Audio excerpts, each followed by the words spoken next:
오늘 우리 하나님께서 주시는 말씀은 신명기 16장 10절에서 12절 말씀입니다.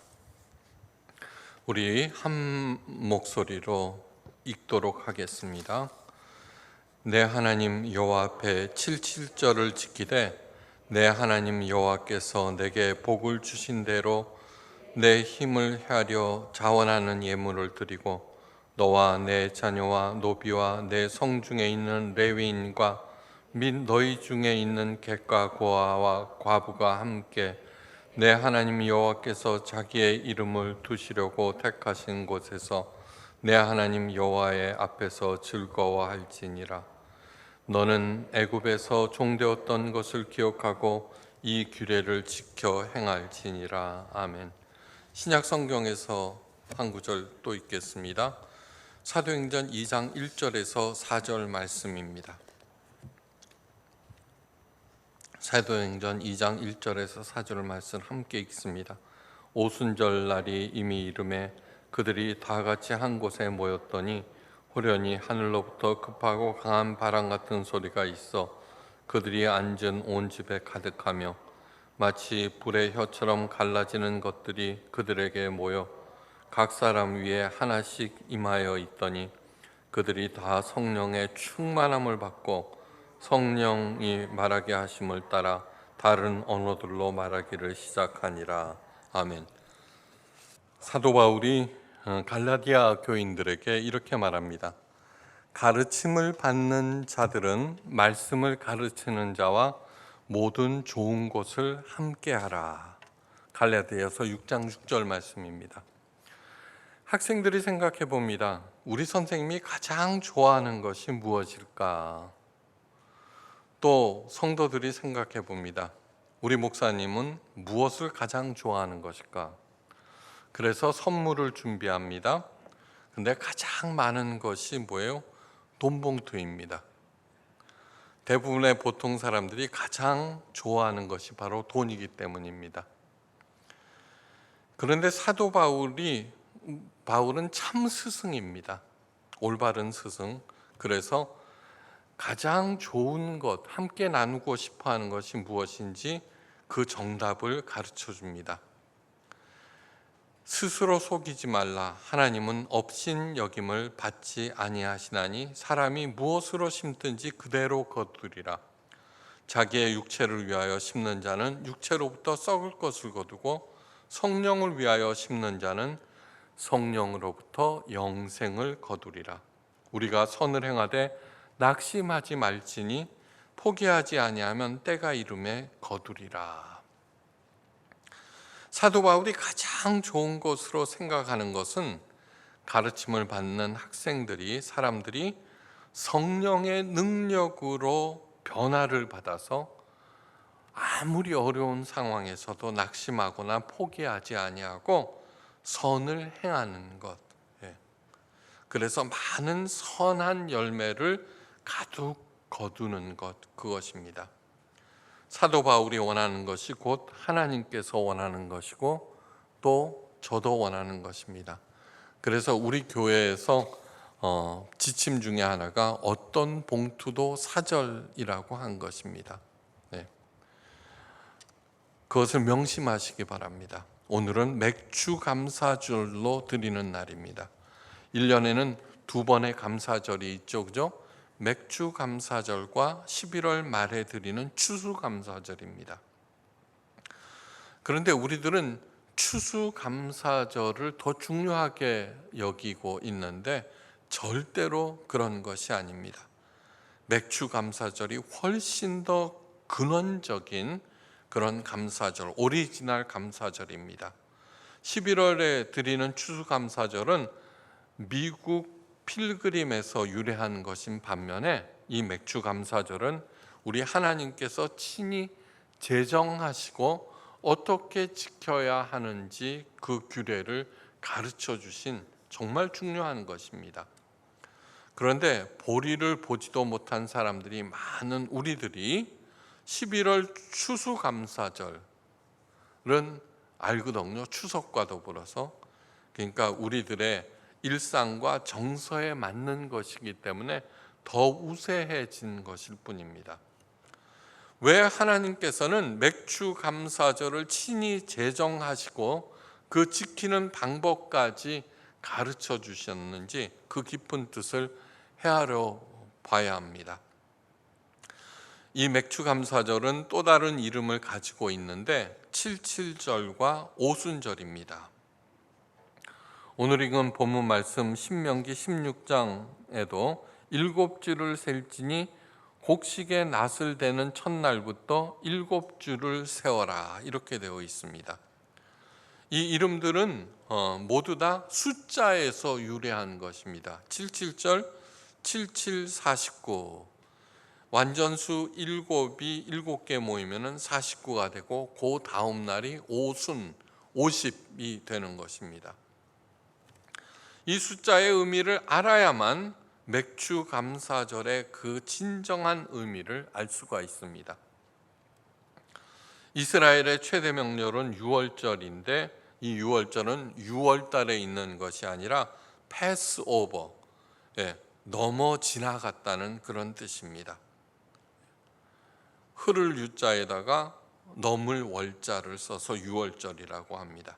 430년간 이집트의 노예로 살던 이스라엘 백성을 구원하시기 위해서 우리 하나님께서는 9가지의 무시무시한 재앙으로 당시 최대 강대국이었던 이집트에 하나님의 그 위대한 권능을 보이셨습니다. 그리고 마지막으로 명령을 내리시는데 어린 양을 잡아 그 피를 문설주와 임방에 바르라. 그날 밤 하늘에 천군 천사가 나타나서 각 집을 돌면서 문설주와 임방에 칠해진 피를 보고 칠해져 있으면 패스오버, 유월하였습니다. 어린 양의 피가 칠해지지 않는 집의 장자는 모두 치셨습니다. 당연히 파라오의 장자도 죽었고 그 죽음을 본 이집트 파라오는 겁을 잔뜩 먹고 이스라엘 백성을 드디어 놓아주었습니다. 그렇게 해서 모세와 이스라엘 백성들은 홍해를 건너서 50일 만에 시내산에 당도합니다. 시내산 기슭에서 이스라엘 백성들이 모인 가운데 하나님께서 이스라엘 백성들 앞에 나타나셨습니다. 그리고 하나님과 이스라엘 백성들이 그 유명한 시내산 계약을 맺습니다. 이 시내산 계약은 성경 전체 중에 가장 핵심적인 계약입니다. 그 내용은 이것입니다. 여호와 하나님은 이스라엘 백성의 하나님이 되시고 이스라엘 백성들은 하나님의 제사장 나라가 된다는 것입니다. 이것은 무엇이냐 하면은 여호와 하나님이 나의 하나님이 되시고 나는 하나님의 제사장이 된다는 것입니다.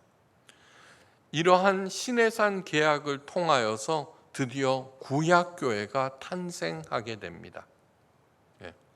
6월절부터 시작하여 7주일이 지난 날 곧 77절이 바로 오순절이고 맥주감사절입니다.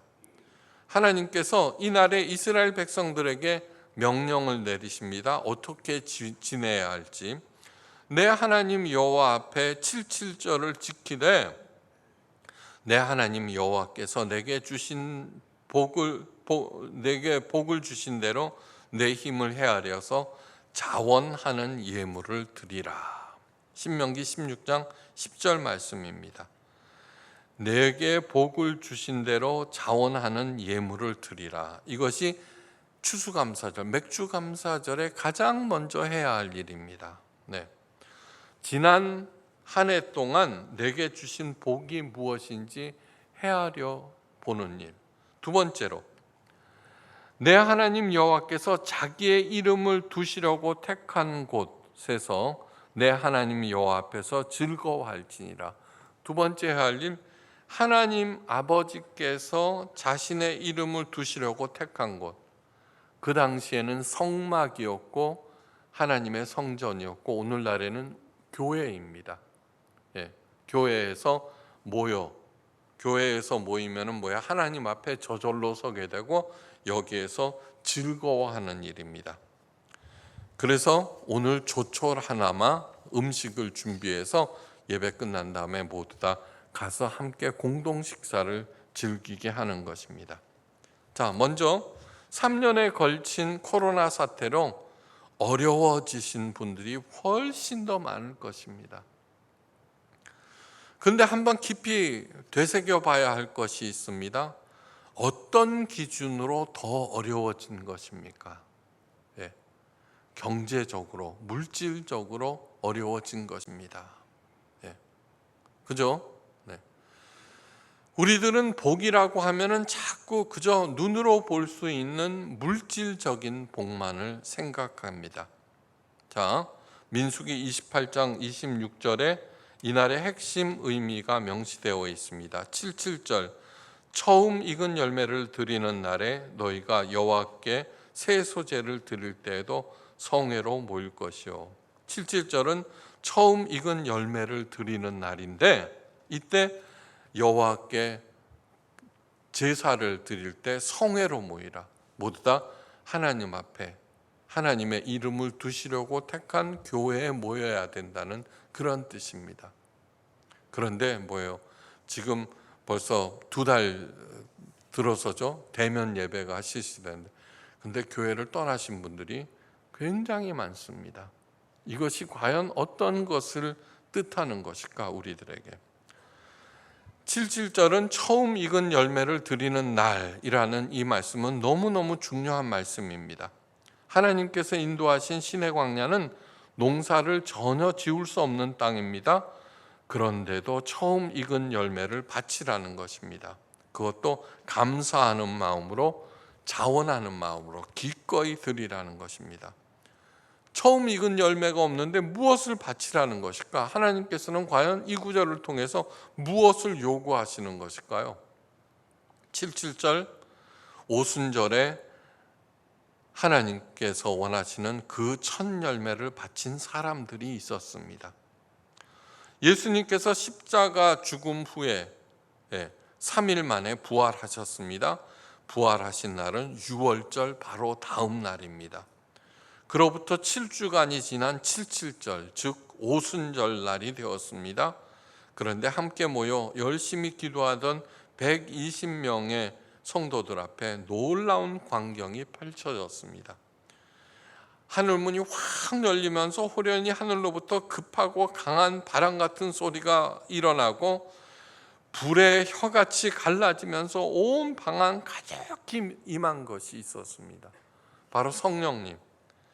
120명 성도들 한 사람 한 사람 한 사람에게 찾아가신 성령님은 그 성도들의 마음을 뜨겁게 만들었습니다. 성령 충만을 입은 것입니다.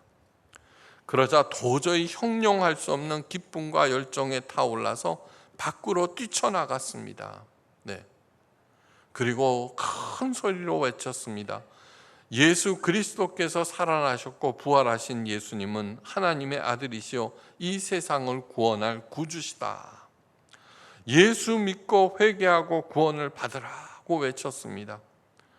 오순절이 되면은 디아스포라, 각국에 흩어져 있는 이스라엘 백성들이 하나님의 성전, 예루살렘 성전을 참여하러 모입니다. 그렇게 각국에서 많은 사람들이 와 있는데 제자들이 외치는 소리를 들었습니다. 그리고 예수님을 영접하였습니다.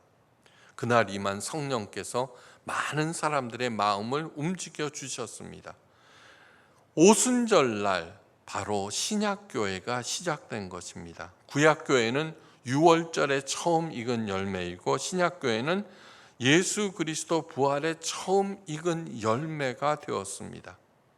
교회란 예수 부활의 첫 열매. 그러므로 교회에서 가장 중요한 것은 예수 그리스도의 부활입니다. 여러분들은 지난 한 해 동안 하나님으로부터 무엇을 받으셨습니까? 나는 경제적으로 어려워졌기 때문에 받은 게 하나도 없어. 더욱 사는 게 힘들어져. 그렇게 말씀하실 수 있습니다. 그런데 이스라엘 백성들은 하나님의 구체적인 구원을 받고 노예 신분에서 제사장이 되었고, 초대교회 성도들은 예수 그리스도의 부활을 믿고 성령을 선물로 받았습니다. 그렇게 한 결과가 뭐예요? 구약교회와 신약교회 그 자체입니다. 라이언 화이트라는 소년에 대한 이야기입니다. 라이언 화이트는 미국의 모든 시민의 마음을 크게 울렸고 그리스도인들에게는 신앙의 도전을 주었던 그런 소년입니다. 라이언이 13살 때 혈우병을 앓아서 수술을 받았는데 수혈을 잘못해서 그만 에이즈에 걸리고 말았습니다. 자신의 잘못도 아닌 어른들의 부주의로 소년의 생명은 죽음의 길에 들어서게 되었습니다. 그런데 라이언은 자신이 곧 죽을 것을 알면서도 그 누구도 원망하지 않고 변함없이 너무나 밝게 학교 생활을 하였습니다. 오히려 다른 사람들에게 아주 친절하게 대했고 그를 염려하시는 부모님을 위로하면서 기쁘게 명랑하게 잘 지냈습니다. 이러한 사실이 신문 기자들에 의해서 퍼져나가면서 텔레비전 등의 매체에서 보도되어 많은 사람들에게 각광을 받기 시작했습니다. 당시 레이건 대통령, 도널드 트럼프, 마이클 잭슨 등 유명 인사들과 많은 사람들이 라이언을 직접 찾아가 선물도 주고 위로하였습니다. 그럼에도 죽음은 라이언을 놓아주지 않았습니다. 그 후 라이언은 5년 동안 살다가 결국 18살에 죽었습니다. 소년이 죽기 전에 그의 아버지와 마지막으로 나눈 대화 내용이 한 크리스찬 잡지에 실렸습니다. 다음과 같습니다. 아버지가 말합니다. 아들아, 미안하다. 이제는 내게 아무것도 해줄 수가 없게 되었구나. 이 아빠가 더 이상 어떤 선물도 줄 수 없음을 용서해다오. 이에 라이언이 답합니다. 아빠, 전 지금까지 많은 선물을 받았지만 아무도 아빠 같은 선물을 준 적이 없었어요. 아빠는 저에게 죽어서도 천국 갈 수 있는 티켓을 선물로 주셨어요. 바로 예수님을 소개해 주셨어요. 아빠로 인해서 나는 예수님을 믿고 사랑하게 되고 영생을 선물로 받았던 걸요. 이보다 더 좋은 선물은 이 세상에 없어요. 하나님께서 라이언에게 신앙을 선물로 주었습니다. 라이언은 예수 그리스도의 부활을 구체적으로 실체로 믿었고 영생을 확신하였습니다. 그래서 대통령이 준 선물조차도 예수님의 부활과 영생보다 오히려 작게 여겼습니다. 세상에서 복을 해피니스라고 부릅니다. 해피니스. 그런데 이 해피니스는 해픈에서 유래한 것입니다. 해픈이라고 하는 것은 무엇이냐면 우연히 만나다는 뜻입니다. 그래서 사람들은 행복을 만나기 위해서 이리저리 쫓아다닙니다. 여기 있다 하면 여기로 몰리고 저기 있다 하면 그리로 몰려갑니다.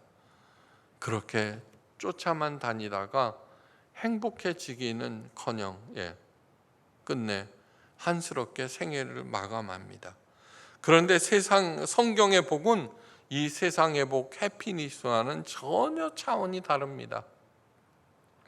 구약에서 복을 바라크라고 하는데 그 바라크라는 뜻은 무엇이냐 하면은 무릎을 꿇다입니다. 무릎을 꿇다. 하나님의 존전에 무릎을 꿇는 것 자체가 세상에 없는 최고의 복입니다. 그래서 하나님께서는 77절날 자신의 이름을 두시려고 택한 그 거룩한 곳에 모여서 모든 성도들이 함께 모여서 즐거워하라고 명령한 것입니다. 바라크, 무릎을 꿇어라. 신약에서는 복을 블레싱이라고 부릅니다. 블레싱은 블리드에서 유래한 것입니다. 블리드는 피를 흘리다입니다. 다시 말해서 하나님 앞에서 하나님의 영광을 위하여 자신을 드린 사람이 하나님의 복을 창출해내고 만나고 또한 베풀고 누릴 수 있다는 것입니다. 여기에서 절대로 빠져서는 안 되는 것이 바로 감사의 마음과 자원하는 마음입니다. 감사와 자원. 이스라엘 백성들이 약속의 땅 가나안을 코앞에 두고 시내 광야에서 40년을 유랑했던 이유가 무엇이냐 하면은 원망과 불평입니다. 원망과 불평. 여러분, 홍해 바다를 건넜다는 것은 세례를 받았다는 것이고, 광야 40년은 우리의 일생이고, 그리고 요단강 건너 젖과 꿀이 흐르는 가나안 땅으로 들어갔다는 것은 천국으로 들어갔다는 것입니다. 광야 40년 동안에 그 기록이 바로 민수기입니다. 민수기를 읽어보면은 8번의 하나님에 대한 큰 반역이 기록되어 있습니다. 8번. 예. 맨날 원망과 불평이잖아요. 그죠? 그건 다 생략하고 큰 반역 8번. 그런데 무려 5번이 원망과 불평이었습니다. 그러니까 최대 인생의 실패, 천국에 들어가지 못하는 최고의 원인은 원망과 불평이라는 것입니다. 1세대는 다 광야에서 죽었습니다. 그리고 젖과 꿀이 흐르는 가나안 땅으로 들어가지 못했습니다. 오직 하나님을 믿고 감사한 마음을 가졌던 여호수아와 갈렙만이 약속의 땅으로 들어갑니다. 모세도 가나안 땅에 들어가지 못합니다. 그 이유는 물이 없다고 원망하는 백성들에게 화가 나 지팡이로 반석을 한 번만 치라는 하나님의 명령을 어기고 반성을 2번 꽝꽝 쳤기 때문입니다. 하나님께서 말씀하십니다.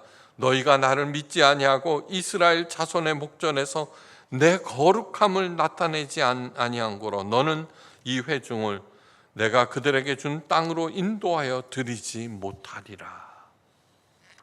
한 번 치라는 걸 2번 쳤다고 해서 그 고생한 모세를 가나안 땅에 들어가지 못하게 하신 하나님의 처사가 너무 가혹하다는 생각이 듭니다. 네. 그런데 아닙니다.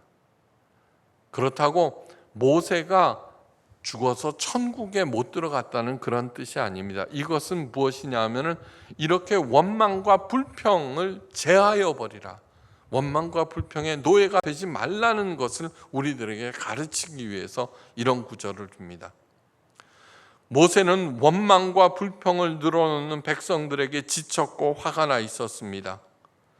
그 화는 사실 알고 보면 하나님을 향한 것입니다.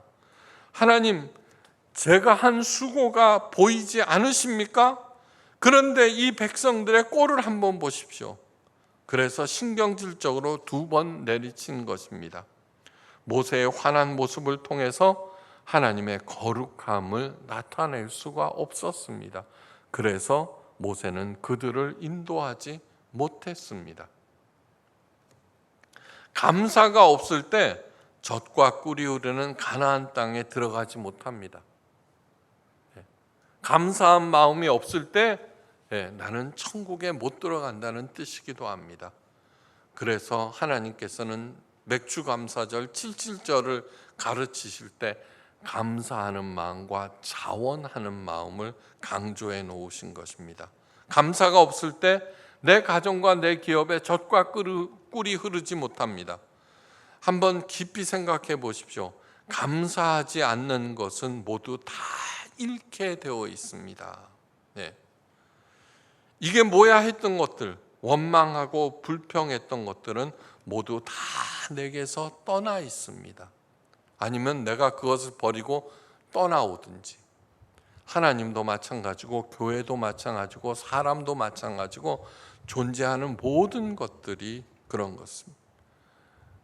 영어에서 감사하다는 것을 appreciate라고 말합니다. appreciate의 뜻은 그 가치를 알아보다는 뜻입니다. 하나님에 대한 가치, 교회에 대한 가치, 사람에 대한 가치를 내가 알아볼 때 감사하게 되고 나는 그것을 받고 향유하게 되어 있는데, 반대는 어떻게 돼요? 그 가치를 모를 때 잃게 되어 있습니다. 코로나 사태로 인하여서 내가 무엇인가를 얻었습니까? 아니면 잃었습니까? 유튜브로 방송에 참여, 예배에 참여하는데 그것으로 족하다, 교회는 필요 없다라고 생각할 때 교회와 더불어서 하나님 자기 이름을 두시려고 택한 그것을 잃을 때 하나님도 잃게 되어 있습니다. 너무너무 심각하고 중요한 내용입니다. 그래서 사도 바울이 말합니다. 그리스도의 평강이 너희 마음을 주장하게 하라. 너희는 평강을 위하여 한 몸으로 부르심을 받았나니 너희는 또한 감사하는 자가 되라. 골로새서 3장 15절 말씀입니다. 평강, 그저 마음만 편해지는 것이 아닙니다. 우리 교회에서 가장 많이 쓰는 단어가 뭐예요? 에이레네입니다. 에이레네가 곧 평강입니다. 이 에이레네는 무슨 뜻이냐 하면은 제일 먼저 하나님과 마음이 하나가 됩니다. 여러분, 원망과 불평을 할 때 마음이 하나가 되지 못하죠? 나는 아내와 남편에게 불만이 있습니다. 원망이 있습니다. 하나가 되지 못합니다. 그래서 하나님께 감사하라고 그렇게 강조하고 계십니다. 하나님께서 그것을 요구하고 있습니다. 하나님께 감사할 때 나는 하나님과 하나가 됩니다. 하나가 될 때 어떤 상황, 위기 상황, 위험한 상황에서도 어떻게 돼요? 내 마음은 평온합니다. 사망의 음침한 골짜기에서도 해 받는 것을 두려워하지 않는 것은 주께서 나와 함께 하십니다. 그러면 우리들이 마음만 편하면 다야? 아니요. 에이레네의 세 번째 뜻은 번영입니다. 여러분, 평안한 가운데 얻는 번영처럼 최고의 복이 없죠, 그죠? 돈 100만 원 벌라고 그래도 뼈 빠집니다. 그런데 하나님께서 우리들에게 주시기를 원하는 에이레네는 평온한 가운데 누리는 복입니다. 감사한 가운데 얻을 수 있습니다. 너희는 평강을 위하여 한 몸으로 부르심을 받았나니 너희는 또한 감사하는 자가 되라. 그래서 감사를 강조하는 것입니다. 이 모든 것을 우리들에게 주시기를 원하시고, 이 에이레는 하나님께 감사할 때만 주어집니다. 행복하게 풍요를 누리며 잘 살고 싶으십니까? 감사를 부지런히 연습하셔야 합니다. 원망과 불평한 것은 잃게 마련이라는 거 마음에 새기십시오. 감사할 것이 없습니까? 그것은 없기 때문이 아닙니다. 마음이 완악하고 어두워졌기 때문입니다. 감사의 제목을 찾으려 들다 보면 억만 가지도 더 찾을 수 있습니다. 감사하지 못할 어떤 경우도 없습니다. 무엇보다도 예수님을 알고 믿고 의지하게 되고 나아가서는 포이에마 예수교회에 다니게 된 것만으로도 얼마든지 감사할 수 있습니다. 새신자들과 대화를 할 때 한결같이 하시는 말씀이 뭐냐 그러면 신앙생활에서 자유함을 얻었다는 것입니다. 너희가 진리를 알지니 진리가 너희를 자유케 하리라. 매일의 삶 속에서 감사의 제목을 찾으십시오. 힘들고 우울할 때 내 전체를 빨리 감사 제목 찾기 모드로 전환하시기 바랍니다. 평생 감사의 저자 정광 목사님은 감사일기를 강추하고 있습니다. 감사일기를 쓰는 동안 저절로 하나님의 평강 안으로 내가 들어가게 됩니다. 평강의 마지막 번영입니다. 그 의미는 절대로 나를 불만과 불평에 방치하지 마십시오. 파괴형 사탄은 너무나 강력하여서 내 자신을 붙잡지 아니하면 나는 저절로 원망과 불평 속으로 빠져들게 되어 있습니다. 원망과 불평에 내 자신을 던져버릴 때 모든 것 하나님마저도 이룰 수 있음을 절대로 잊어서는 안 됩니다. 오늘은 무슨 날? 믿음의 처음 익은 열매를 하나님께 바치는 날입니다. 지난 전반기 동안 내 믿음의 진보를 확인하는 날입니다. 이것이 가장 중요한 것입니다. 코로나의 어려운 시기에 여러분의 신앙은 진보를 이루셨습니까? 하나님과 가까워지셨습니까?